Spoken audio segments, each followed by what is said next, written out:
ಕಾಶಿ ರಾಮೇಶ್ವರಕ್ಕೆ ಹೋದರೂ ಕೂಡ ಶನೀಶ್ವರ ಬಿಡ ಅನ್ನೋ ಮಾತಿದೆ. ಶನೀಶ್ವರ ಸದ್ಯ ರೇವಣ್ಣ ಕುಟುಂಬದ ಹೆಗಲೇರಿದಂತೆ ಕಾಣ್ತಾ ಇದೆ. ಸೆರೆವಾಸದಿಂದ ಬಂದ ಮುಕ್ತವಾದರೂ ಕೂಡ ರೇವಣ್ಣ ಸಂಕಷ್ಟಗಳ ಸಂಕೋಲೆಯಲ್ಲಿ ಬಂದಿಯಾಗಿದ್ದಾರೆ. ಅಪಾರ ದೈವ ಭಕ್ತರಾದ ರೇವಣ್ಣಗೆ ಈಗ ದೇವರ ಪಾದವೇ ಗತಿ. ಇದೇ ಕಾರಣಕ್ಕೆ 3 ದಿನಗಳಿಂದಲೂ ಕೂಡ ದೇವಸ್ಥಾನಗಳಿಗೆ ಪ್ರದಕ್ಷಿಣೆ ಹಾಕ್ತಾ ಇದ್ದಾರೆ. ಆದರೆ ರೇವಣ್ಣ ಜೊತೆ ಸದಾ ಹೆಜ್ಜೆ ಹಾಕ್ತಾ ಇದ್ದ ಅವರ ಪತ್ನಿ ಭವಾನಿ ಮಾತ್ರ ಅದ್ಯಾಕೋ ದೂರ ನಿಂತಿದ್ದಾರೆ.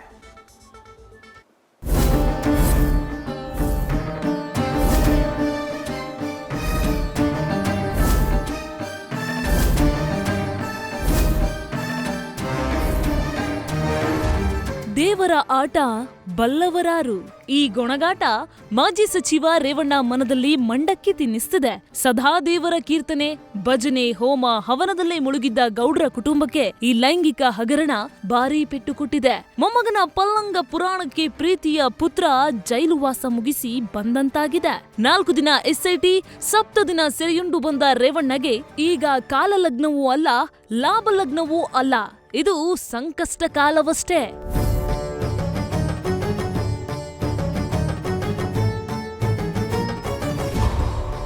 ಮಗನ ಪೆನ್ ಡ್ರೈವ್ ಪುರಾಣದಲ್ಲಿ ಅಪ್ಪಚ್ಚಿಯಾದ್ರ ರೇವಣ್ಣ. 7 ದಿನ ಸೆರೆಯುಂಡು ಬಂದ ಗೌಡ್ರ ಪುತ್ರನಿಗೆ ಸಂಕಷ್ಟ ಕಾಲ. ಕಲ್ಲಪ್ಪ ಗುಂಡಪ್ಪರ ನಡುವೆ ಕಾಯಪ್ಪ ಚಟ್ನಿಯಾಗಿ ಹೋದ್ನಂತೆ. ಈ ರಾಜಕೀಯ ಜಿದ್ದಿನ ಮಧ್ಯೆ ರೇವಣ್ಣ ಕಥೆಯೂ ಭಿನ್ನವಿಲ್ಲ. ಬರಗಾಲದಲ್ಲಿ ಉಣ್ಣಲು ಕಲಿತಿದ್ದ ಮಗನ ಮೇಲೆ ದೃಷ್ಟಿ ನೆಟ್ಟಿದ್ರೆ ರೇವಣ್ಣ ಜಾತಕ ಅರಸೊತ್ತಿಗೆಯಂತೆ ಇರ್ತಿತ್ತೇನೋ. ಆದ್ರೆ ಕಾಲ ಮಿಂಚಿದೆ. ಮಿಂಚಿ ಹೋದ ಕಾಲಕ್ಕೆ ಯೋಚಿಸಿದ್ರೂ ಫಲವಿಲ್ಲ. ಪಾಲಿಗೆ ಬಂದದ್ದು ಪಂಚಾಮೃತ, ಬಂದಿದ್ದನ್ನ ಅನುಭವಿಸಲೇಬೇಕು.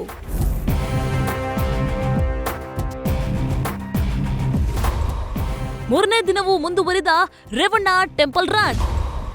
ಸಂಕಷ್ಟದಿಂದ ಪಾರು ಮಾಡಲು ಮುಕ್ಕೋಟಿ ದೇವರಿಗೆ ಹರಕೆ. ಅಂದಹಾಗೆ ರೇವಣ್ಣ ಜೈಲಿಂದ ಬಂದ ಬಳಿಕ ಯಾವ ದೇಗುಲಗಳು ಉಳಿದಿಲ್ಲ. ರಿಲೀಸ್ ದಿನದಿಂದಲೇ ಶುರುವಾದ ಟೆಂಪಲ್ ರನ್ ಸದ್ಯದವರೆಗೂ ಮುಂದುವರೆದಿದೆ. ಜೈಲಿನಿಂದ ರಿಲೀಸ್ ಆಗ್ತಲೇ ದೇವಸ್ಥಾನಗಳಿಗೆ ಅಲಿತಿರುವ ಮಾಜಿ ಸಚಿವ ಎಚ್.ಡಿ. ರೇವಣ್ಣ ಸಂಕಷ್ಟದ ಸರಮಾಲೆಯಿಂದ ಪಾರಾಗಲು ಮುಕ್ಕೋಟಿ ದೇವರಿಗೆ ಹರಕೆ ಹೊತ್ತು ಸುತ್ತಾಟ ನಡೆಸಿದ್ರು. 10 ದೇವರಲ್ಲಿ ಒಬ್ಬರಾದ್ರೂ ಕೈ ಹಿಡಿದಾನು ಅನ್ನೋ ನಂಬಿಕೆ, ಆ ನಂಬಿಕೆಯೇ ಈ ಅಲೆದಾಟಕ್ಕೆ ಕಾರಣ.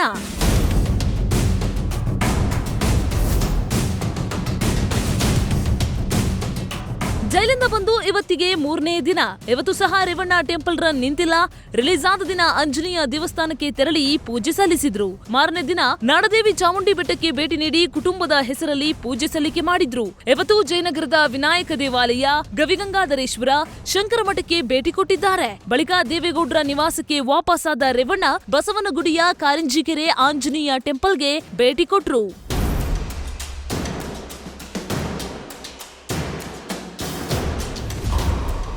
ಜಾಮೀನಿನ ಮೇಲೆ ಜೈಲಿನಿಂದ ಬಿಡುಗಡೆಯಾಗಿ 3 ದಿನ. ಆದ್ರೂ ಪತ್ನಿ ಭವಾನಿಯನ್ನ ಭೇಟಿಯಾಗಿಲ್ಲ ಎಚ್.ಡಿ. ರೇವಣ್ಣ. ಹೌದು, ಇದು ಅಚ್ಚರಿಯಾದ್ರೂ ಸತ್ಯ.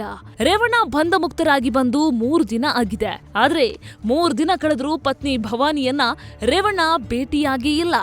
ಜೈಲಿನಿಂದ ಬಂದ ಬಳಿಕ ಬೆಂಗಳೂರಿನ ಪದ್ಮನಾಭನಗರದ ಗೌಡರ ನಿವಾಸದಲ್ಲಿ ರೇವಣ್ಣ ಉಳ್ಕೊಂಡಿದ್ದಾರೆ.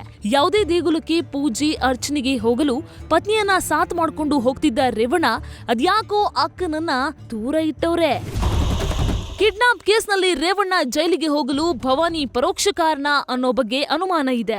ಸಂತ್ರಸ್ತೆ ಕರೆತರಲು ಬೆಂಬಲಿಗರನ್ನ ಕಳಿಸಿದ್ದು ಭವಾನಿ ಅಂತ ಹಾಸನ ಹೊಳೆನರಸೀಪುರದಲ್ಲಿ ಜನ ಮಾತನಾಡ್ತಿದ್ದಾರೆ. ಮಗ ಜೈಲಿಗೆ ಹೋಗಲು ಸೊಸೆ ಕಾರಣ ಅನ್ನೋ ಅನುಮಾನವು ಗೌಡ್ರಿಗೆ ಕಾಡ್ತಿದೆ.